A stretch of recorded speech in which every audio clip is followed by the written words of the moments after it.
পাকিস্তানের বিখ্যাত গণমাধ্যম ডন শেখ হাসিনাও বাংলাদেশের পরিস্থিতি নিয়ে একটি প্রতিবেদন প্রকাশ করেছে।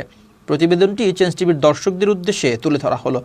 ছাত্র জনতার ব্যাপক বিক্ষোভের মুখে পদত্যাগ করে শেখ হাসিনা ওয়াজেদ ঢাকা থেকে পালিয়ে যাওয়ার পর 40 দিন পার হয়েছে।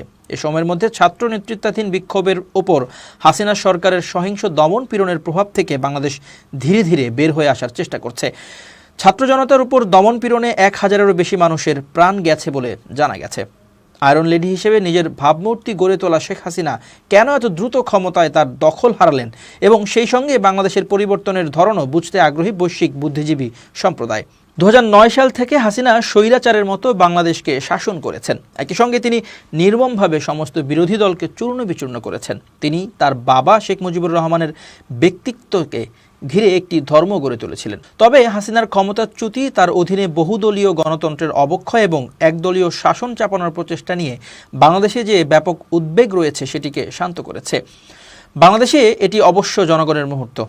এছাড়া এই পরিবর্তনকে বর্ণনা করার জন্য বর্ষা বিপ্লবের মতো শব্দ ব্যবহার করা হয়েছে। তবে পরিবর্তন স্থায়ী হবে কিনা এবং শীঘ্রই দেশে রাজনৈতিক স্থিতিশীলতা ফিরে আসবে কিনা তা স্পষ্ট নয়। হাসিনার দল আওয়ামী লীগ যথেষ্ট চাপে পড়েছে, কিন্তু তারা প্রত্যাবর্তনের চেষ্টা করবে। সেটিও আবার এই যুক্তিতে যে তারা দেশের ধর্মনিরপেক্ষ নীতির প্রতিনিধিত্ব করে। হাসিনার 15 বছরের শাসনামলে তার দল জাতীয় জীবনে প্রতিটি ক্ষেত্রে বিস্তার লাভ করতে সক্ষম হয়েছিল। এছাড়া হাসিনার অধীনে বাংলাদেশ উল্লেখযোগ্য অর্থনৈতিক উন্নয়ন প্রত্যক্ষ করেছিল, যদিও সেই উন্নয়ন অন্তর্ভুক্তিমূলক ছিল না এবং বেকারত্ব ও মুদ্রাস্ফীতি পাশাপাশি বৈষম্য তীক্ষ্ণ হয়েছিল। পররাষ্ট্রনীতির ক্ষেত্রে হাসিনা ভারতীয় আধিপত্যের কাছে আত্মসমর্পণ করাকে বেছে নিয়েছিলেন এবং এটি ছিল স্বাধীনতাকামী বাংলাদেশিদের জন্য শ্বাসরুদ্ধকর। আপাতত বাংলাদেশে ভারত অনেক চাপে পড়ে গেছে, তবে এটি স্পষ্ট যে তারা নিজেদের প্রভাব রক্ষার জন্য সর্বাত্মক চেষ্টা করবে।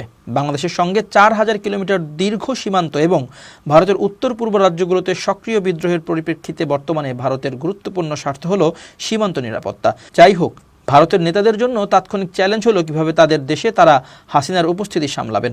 যতদিন হাসিনা দিল্লিতে থাকবেন ততদিন ঢাকার সঙ্গে ভারতের সম্পর্কের উন্নতি হওয়ার সম্ভাবনা নেই। 2013 সালে উভয় দেশ একটি প্রত্যর্পণ চুক্তিতে স্বাক্ষর করেছিল, আর সেই চুক্তি বিবেচনায় নিয়ে বাংলাদেশে অনেকেই হাসিনাকে এবং তার সহযোগীদের বিরুদ্ধে দায়ের করা 90টিরও বেশি ফৌজদারি মামলার বিচারের জন্য তাকে ফিরিয়ে আনার আহ্বান জানিয়েছে।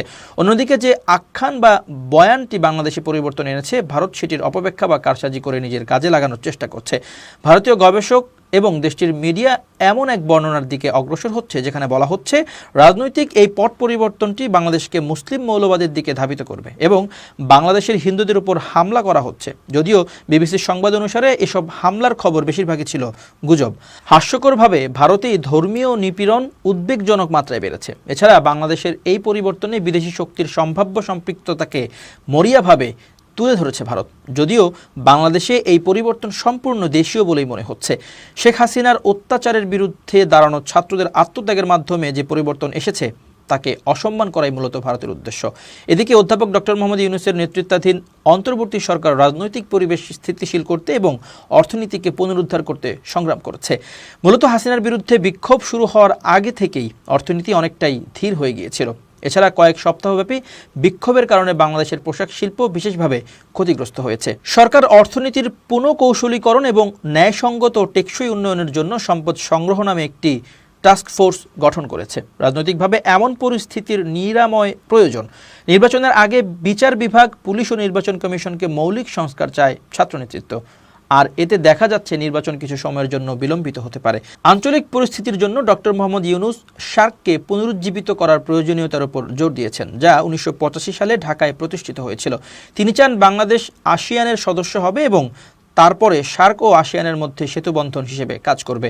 বাংলাদেশের এই পরিবর্তনে পাকিস্তানের প্রতিক্রিয়া কেমন হওয়া উচিত? পাকিস্তানিরা বাংলাদেশের জনগণের প্রতি যত্নশীল এবং তারা মনে করেন নিজেদের রাজনৈতিক ভাগ্য নির্ধারণের অধিকারকে তারা যেভাবে চান তাকে সম্পূর্ণভাবে সম্মান করা উচিত।